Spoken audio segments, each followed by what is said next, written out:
Hello everybody, it's me Lily again, and this video is for week 3, which is coping strategies that work. And as you can see, there's a very cute kitty right behind me. That's my kitten Mercy. Anyway, um, just thought I'd point that out.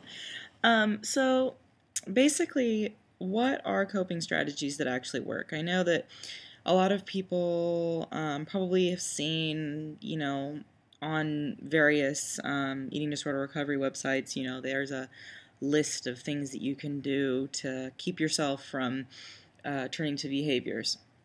And, not all of those things work, and everyone has different methods of dealing with things. So I'm just going to say what works for me. And I'm not going to say what worked for me. These are things that work for me now. Because I personally believe that you don't necessarily have to be in recovery for the rest of your life. I hate that term, in recovery, because it's so, to me, it's just so draining. It's like, oh man, I'm just going to always be fighting this. I'm just always going to be dealing with this. When in actuality, it's something that everyone deals with, whether you're in recovery for an eating disorder or just living your life. You've never dealt with that ever. You have to make choices every day to live your life in a healthy manner and in a positive manner. And,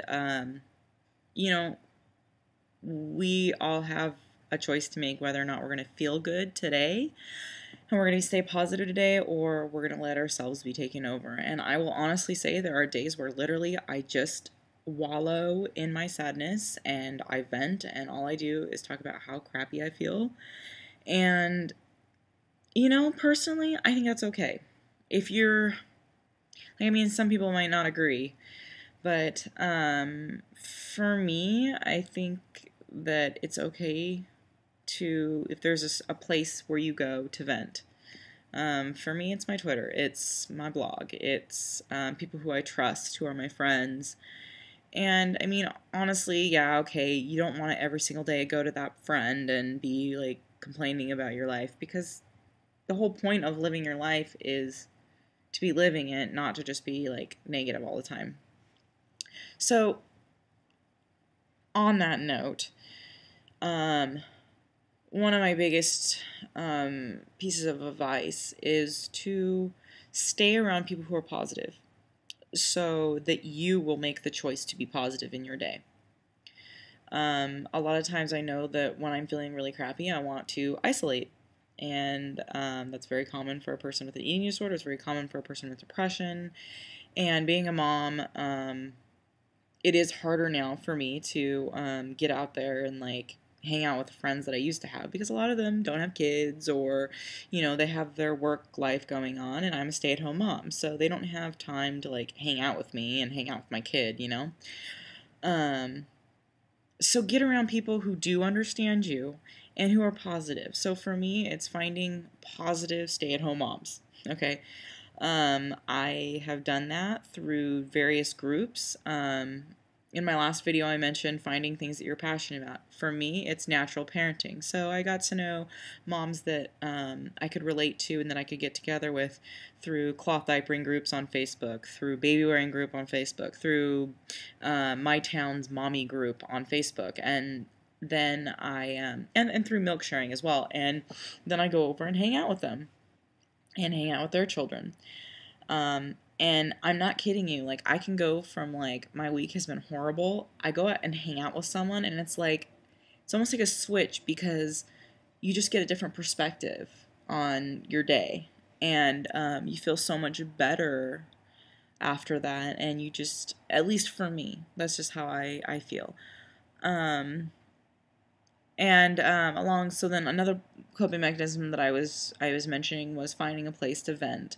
And it needs to be a safe place. You don't want to go to people who are necessarily really struggling with the eating disorder, because then it's just misery loves company, and you guys are just going back and forth, and perhaps just causing it to get worse. I hate using the word triggered, but because I don't think that you should just always be like, oh, that's triggering, and use that as an excuse for, why you avoid something, because there's always going to be triggers in your life and you have to get past it. But you don't want to be around people who are intentionally going to, or even not intentionally, but like who are going to be, you're going to be bouncing off of each other and making each other feel worse.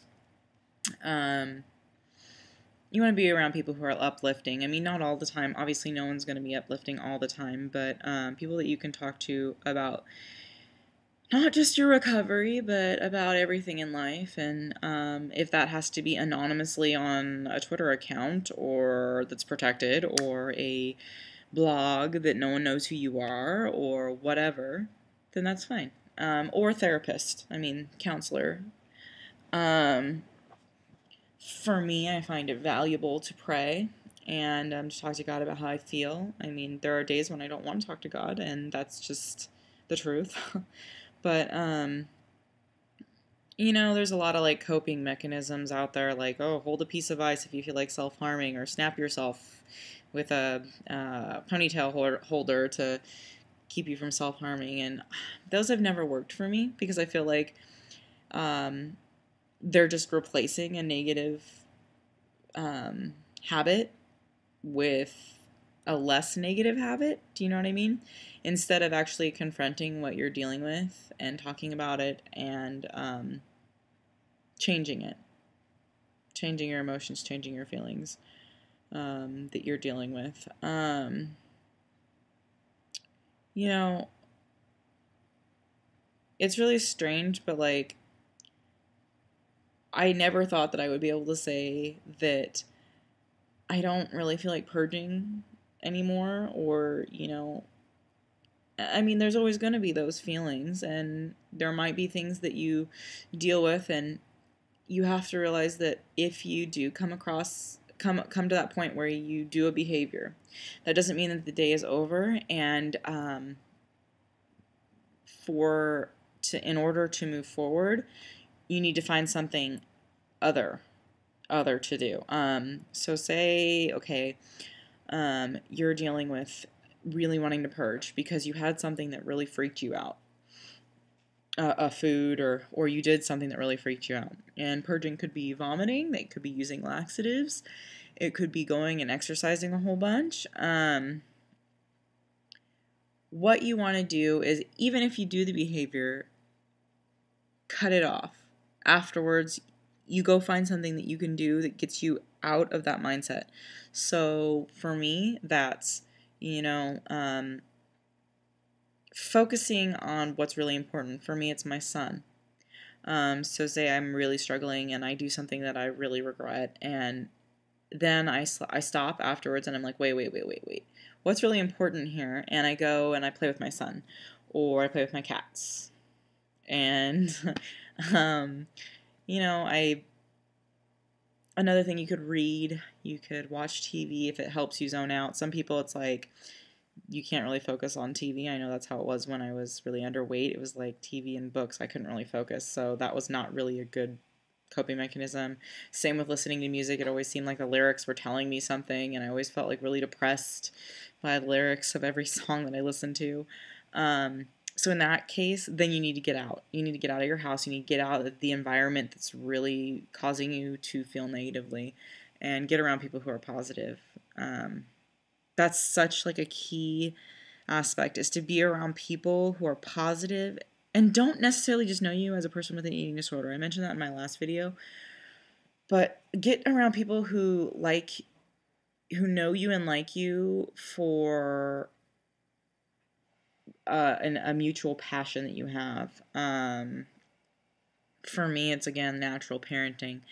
And don't just sit there and talk about your eating disorder, because if you get around people who, even if they didn't have an eating disorder and they just know you as a person with an eating disorder or in recovery for an eating disorder, then it's like you're just talking about it over and over and rehashing those feelings. And it's like, I almost feel like you end up wanting to go back to it. And it's important to be around people who don't just remind you of that constantly. Another positive thing that I found really helped me in the very beginning of recovery, I went to I guess, a recovery program for 6 months, and I got home and it was like, I'm sure people who have been in treatment, it's like you get home and it's like, oh my gosh, you're out of the bubble and you're having to deal with the real world. Well, the best thing to do is to, and I know a lot of people find this really hard because you make a lot of friends in the whole eating disorder recovery um, world or whatnot, and I had to cut those people off. Not necessarily like forever, but like on Facebook, I deleted every person that I did not talk to personally and know personally. I got rid of the social networks that people knew me as the eating disorder person. I stopped making videos, as you can probably tell if you look at my channel. I stopped making videos about eating disorders on there and only being known as the chick with anorexia who talked about it all the time. And it may be hard because some people might be like, "Wait, why did you cut me off?" And then you can just tell them, "Hey, I'm working on my recovery. I appreciate where you're at," and that is such a vital coping mechanism to me, is putting yourself out there as a person other than a chick with an eating disorder, a guy with an eating disorder, um, and focusing on doing things that you really enjoy that have nothing to do with an eating disorder. Um, what else would be a great coping mechanism? I mean, I know a lot of people, they deal with exercise addiction. I feel like you shouldn't just completely cut yourself off from exercise. That's how I feel. Instead of thinking of it as exercise, go for a walk around the block when it's sunny out. Go walk your dog. Go play outside with your children if you're a mom or a dad. Um, that's a great way to get vitamin D, and that's really important for your health. And not only that, but it feels kind of good to get yourself moving and not just be sitting on a couch. I know that my depression just goes like through the floor when I don't get enough sunshine or any kind of exercise, and not even just exercise, but physical motion. That's what I mean, like physical movement. Um, what else would be a good coping strategy? Um, I think, if you just literally do not want to get out of your chair and you have a computer in front of you, and you're tempted to go and, I don't know, communicate with people who are all up in the eating disorder mindset, or, you know, um, a really good tip that I like is, back to the whole passion thing. Um, Go on Google and start like just looking for people online to talk to that, like gardening, or who are vegans like you, or who are really passionate about animals, or look at funny cat pictures, or anything to just get your mind off of it and to just, take you away from that whole eating disorder mindset of wanting to do behaviors. I know that sometimes it's like when people will be like, "Oh yeah, you need to get out and get sunshine," or "You need to go around people and get social and, not be just sitting at home." Sometimes it's just too hard. It's like you literally just can't get up. And that's where I say get online and do something that's completely other than eating disorders. And if all else fails and you literally cannot stay, if you're on the internet and you cannot stay away from the whole eating disorder groups online or whatever, the inspiration, I know that that's a big one for some people. Um, Go take a nap. Like literally, that's like, go take a nap, lay down, close your computer, turn it off, and just stay away from your phone and just disconnect and just be in the moment. Take a nap, close your eyes, rest. And I know that's hard for some people, but it's okay to rest. Anyway, so I hope that it wasn't just babbling. These are things that helped for me, and I hope maybe I gave some kind of coping mechanisms to help you guys, to keep you from engaging in behaviors. I know I'm not perfect, and every day is a new day, and it's about making a choice every single day, every single minute. You make a choice, and you do have the power, and you do have that ability to make that choice. Even if you feel like you're hopeless, you really aren't. You're stronger than you think, and you are more than an eating disorder. All right, guys, thanks for listening, and I hope you have a great night.